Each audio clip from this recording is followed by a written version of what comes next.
Hello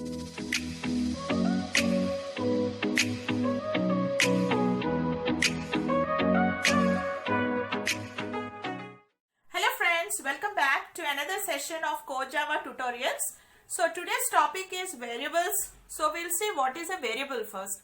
The variable is the basic unit of storage in Java, or I'm giving you another definition that variables are special storage place that can hold information. Say I am using 20 in my program. So 20 should always be stored in a variable so that later on I can use the variable with another value. Okay, so every information that you are using in the program, it is better you associate it with a variable. Okay, so that is the purpose of the variable. Another purpose of the variable is, say I am having an expression like 2 plus 3. Okay, so if I want to apply this operation on another values, again I have to perform it like this. Okay, so if I want to perform this on another values, again I have to write the statements. Instead of that, I can be, since here this value is changing, okay, I can use variables and I can simply say a plus b, wherein I can change the values of a at one point I can say it is 2, and at some other point I can say the value of a to be 4, and at some other point I can say 10. So that's the very important purpose of variables in programming, friends. So you can have varying values. That's the reason it is self-explanatory. Variable means that the values keep changing. Okay, so based on the logic of your program, you can keep changing the values of a and b, but still have the same statement to perform the operation for you. So this is a variable. Now we'll see what is the basic form of a variable. The basic form of a variable is type. Type means any of your primitive data types. It can also be your class and interface. We'll come to that point later. But type is your data type. And then this is identifier. In my previous videos, I have already told you some convention rules for naming a variable. So please watch that video and take care that your variable follows all those rules. Okay, and whatever we are putting in the square bracket, it means that it is optional. I can simply have a semicolon here also. Okay, so this is the overall, like the basic form of a variable. Okay, so we'll see this with some examples. Okay, so variable can be associated with declaration alone or declaration plus initialization. So the statement that I have written here, I said int x. This is only declaration of the variable. I just declared a variable wherein I didn't initialize it. Okay, so x is the name of the variable. So I said identifier. So this is here and the type is this. Okay, so int x. Okay, this is a very simple basic form of declaring a variable. I just said int x wherein it's only declaration. Even this is declaration. These two statements that I have written are only declaring the variables.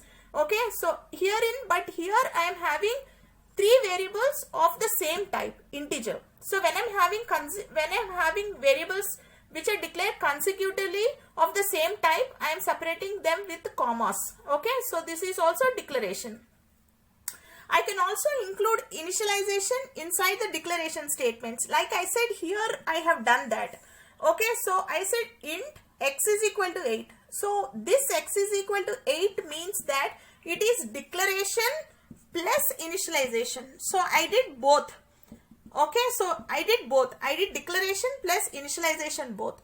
And here I just did declaration of the variable y. But here for z, I have declared it and also I have initialized it with some value. Now remember that I just have initialized z with 3. But later on, based on the logic of your program, the value of z can keep changing. That's why it is called as variable. Okay, so later on in the program, it can hold 10 or it can hold 12. But since we declared it of type int, it can hold only the values of the range of values that are within the integer range. Other than that, again that is an error. Okay, so that is what is called as variable. And here I did declaration plus initialization. So b is a variable and we have declared it of byte type, and also we have initialized it with some value over here, and this value can keep changing in the program. Okay, and this is of double declaration and initialization. This is character variable initialization and declaration. Okay, but as you can see, all that I have done here, ch is equal to a or average 23.898 or whatever, all these are considered to be static initialization. Okay, I have done static initialization. Static initialization means that during compilation itself, the variable will be holding some value. Okay, I just did some static initialization. There is another kind of initialization which is called as dynamic initialization. To understand dynamic initialization, just take a look at this particular program. Okay, so I have written a program here which is a class here which is of test. The name of the class is test and this is main. Okay, so the execution begins at this particular point. This is the entry point of the program. And then I said double A is equal to 3.0 and I said B is equal to 4.2. So what is this? This is static initialization. A and B I have done static initialization. But for C I am doing it dynamically because during compilation your compiler will check only for the syntaxes and all that. So value of C will be assigned during execution. So that is what is called as dynamic initialization. Dynamic initialization of the variables also can be done like this. Okay, so I am giving an expression. So after calculating a plus b only and checking for the types, then only the value will be assigned to this. Okay, so checking of the types your compiler will do, but the calculation of this a and b will be done during runtime. That's why it is called as dynamic initialization. Okay, not only through the expressions, the dynamic initializations can also be done through method calls. Like I can say int x is equal to some function foo and then I am passing some value to it. And this foo can return a value which is of integer type and that value can be assigned to x. So such type of initialization is called as dynamic initialization. And now we'll see what is the scope of a variable. Okay, so we'll see the scope. So scope defines the block. So what does it mean by a block? Block means an open bracket and then a close bracket, and within this whatever you are writing statements, then this is considered to be a block. Okay, so which opens with an open braces and ends with an closing braces, and you can write some statements within it. So this is called as a block. When there are more than one instructions put in open bracket and close bracket, it's called as a block. Okay, so hope you understood what is a block. So scope defines the block in which the variable is available or not. Okay, so that's called as a scope. Now there are two kinds of scopes we'll be seeing in this program. So the first one is class scope and the second one is method scope. Okay, so what does it mean by class scope?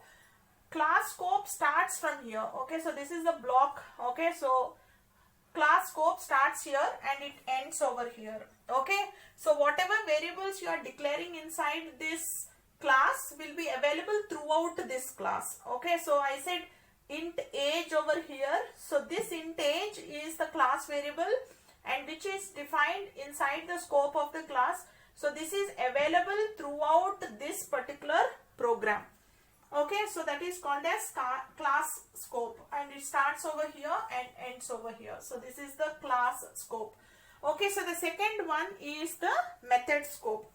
Now coming to the method scope, so herein I'm just having only one method and that is the main method. So main method scope started over here and it ended over here. So whatever variables you are declaring inside this method will be only accessed within this method. So the scope of the variables is only within this method. So you cannot access x outside this method. It meant that. But since age is the class variable, okay, so which is defined inside the class, age can be accessed by main method. But x cannot be accessed outside this particular. If there are some other methods inside the class, they cannot access x, because x has become local to the main method. Now coming to, so these are the two scopes that we talked about. And next one is, herein I have written x is equal to 10 and I said int x. Now is this correct or not? So just take a guess whether these two statements are correct or not. So these two statements are wrong. Why? Because I have done initialization and then I did the declaration. So always you have to follow the rule that you have to declare and then initialize. Okay, so you have to follow this. So these statements are jumbled, so you should not do that. So you always have to take care that you are declaring and then initializing. So this is, so I am trying to correct it.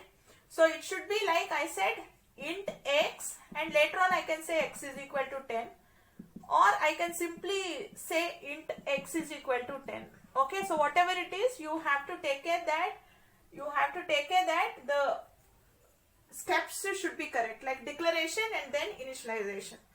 So later on in the program I said if x is equal to 10. So if this condition is true, then I opened a block over here. So there is an open bracket here and a close bracket here, and this block is considered to be the if block. Okay, and whatever variables I am declaring inside this if block will be only accessed within this block. So you cannot try to access them outside, they won't be available also. Okay, so if x is equal to 10, so is x is equal to 10? Yes, of course x is equal to 10, so this condition is true. So now we entered into this if block. Inside if block, now I have one more variable here which is 20. So y can be accessed only within this block, and I am trying to print the values of x and y.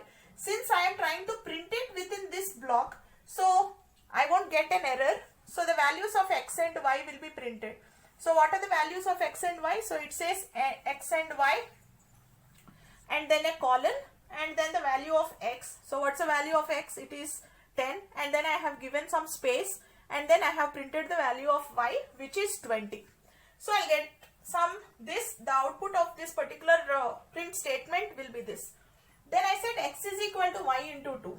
Okay, so obviously y is an integer type, so it will take the value of integer. So x value now is assigned to 20. So 10 into 2 which is 20.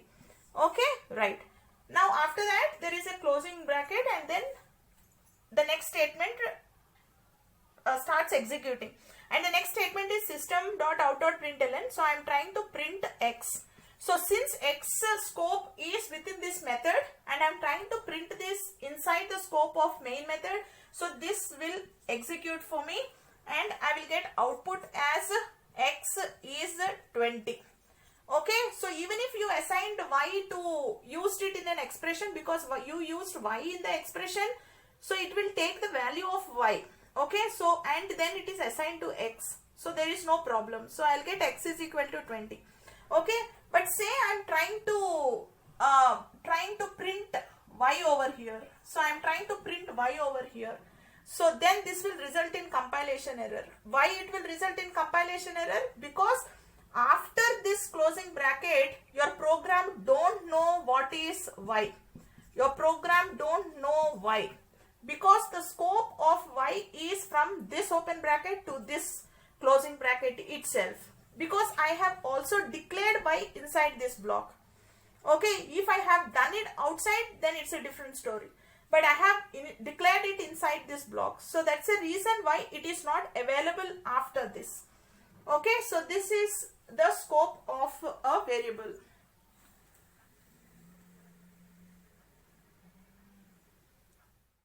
Okay, so we'll see now what are statements and expressions. A statement is any instruction you write in the program. Okay, so your program is nothing but set of instructions, and any instruction that you write which ends with a semicolon is called as a statement. There are two kinds of statements. The first one is simple statement and the other one is the compound statements. Okay, so simple and compound. What is meant by simple statements? Like I am just saying int x.